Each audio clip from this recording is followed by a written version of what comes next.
Była najlepszym doktorem w Europie Środkowej. Była pierwszą w Europie, która wprowadziła na masową skalę leczenie cukrzycy nowoczesnym sposobem. Była naprawdę genialna pod tym względem i oddana. Nie było takiej instytucji, która zbierała 300 dzieci cukrzycowych, wywoziła na 2 miesiące na kolonie do Kołobrzegu czy nad morze i tak dalej. To było nie tylko z powodu cukrzycy, tylko z powodu tego społecznego zaangażowania genialne. Ona współpracowała w Paryżu, bo ona jeździła do Paryża z Royer, wielkim człowiekiem, z Debré. Jeszcze wcześniej Debré przychodził. Debré to jest ten, który napisał największy podręcznik w 60 latach z pediatrii. Ojciec premiera Debré, bo wszyscy Debré są wielcy ludzie. Więc Royer był wtedy szefem już, to ala do niego mięte, o cholewki i tak dalej, ale on jej nie chciał, bo miał Turczynkę. Ty się mnie pyta, ja wiem wszystko dokładnie, Turczynkę. I ona przyjechała, to jest z Lestradesie, to też mały człowiek, a wielki. Był bardzo dokładnym człowiekiem. On nauczył jej nowoczesnej cukrzycy. Wtedy była taka moda, że można wszystko jeść, że dzieci same się kontrolują i tak dalej.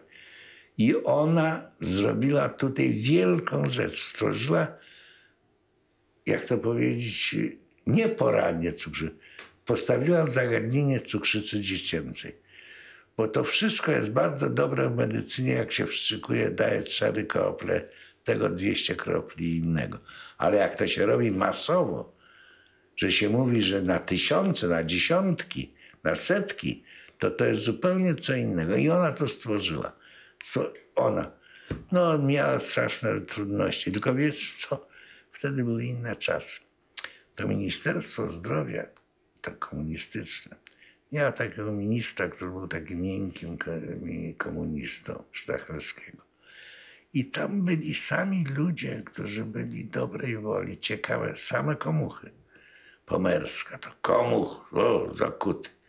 Ale jak przychodziła do mnie, ona była pediatrą, tam zabrakło jakichś testów na tej kolonii. 300 dzieci, rozumiesz, testy na cukrzycę.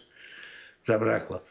I już nie będę opowiadał tych szczegółów. Przychodzi do tej Pomerskiej ktoś i mówi: pani doktor, jest taka sytuacja, że tam jest taka sytuacja, że 300 dzieci, nie ma testów. Co będzie z tymi dziećmi jutro?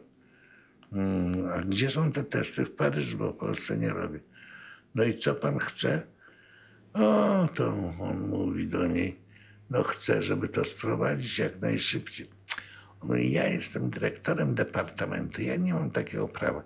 Niech pan przyjdzie tu naprzeciwko i dostanie z farmacji napis, że nie ma tego w Polsce. No i poszedł i wrócił do niej. To mówi: no to jutro samolot przywiezie. To była to różnica między tym Ministerstwem Zdrowia a tamtym, że to, co było logiczne i konieczne, było dzisiaj i wczoraj załatwione na przedwczoraj. Dlatego mogły powstać takie wielkie organizacje.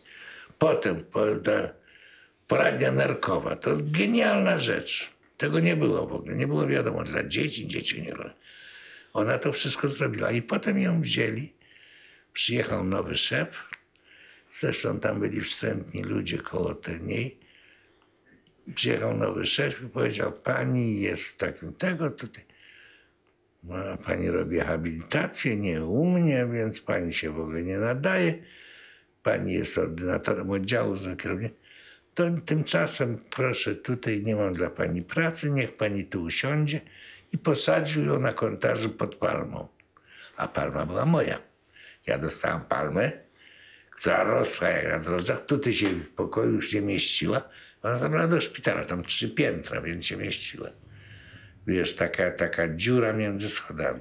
Siedziała pod tą palmą, siedziała tak długo pod tą palmą, aż dostała chysia. No i od tego, jak to kobieta. Zresztą Aleksandra też gnojono. Na Anię krzyczeli Rzech. Nie Żyd, Rzech, bo te dzieci nie umiały mówić dobrze. Aleksander nie mógł zdać matematyki, mimo że był najlepszym i tak dalej, i tak dalej. I powiedział ten profesor, że nigdy nie zdasz. No więc nie było wyjścia, się zabrała i wyjechała. Mnie się to nie nadawało.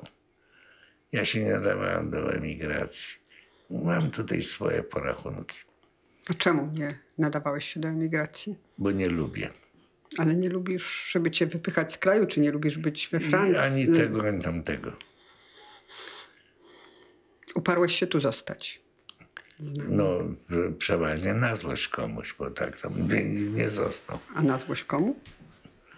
No przecież nie tobie, bo ty jesteś zadowolona, że zostałem. No to już.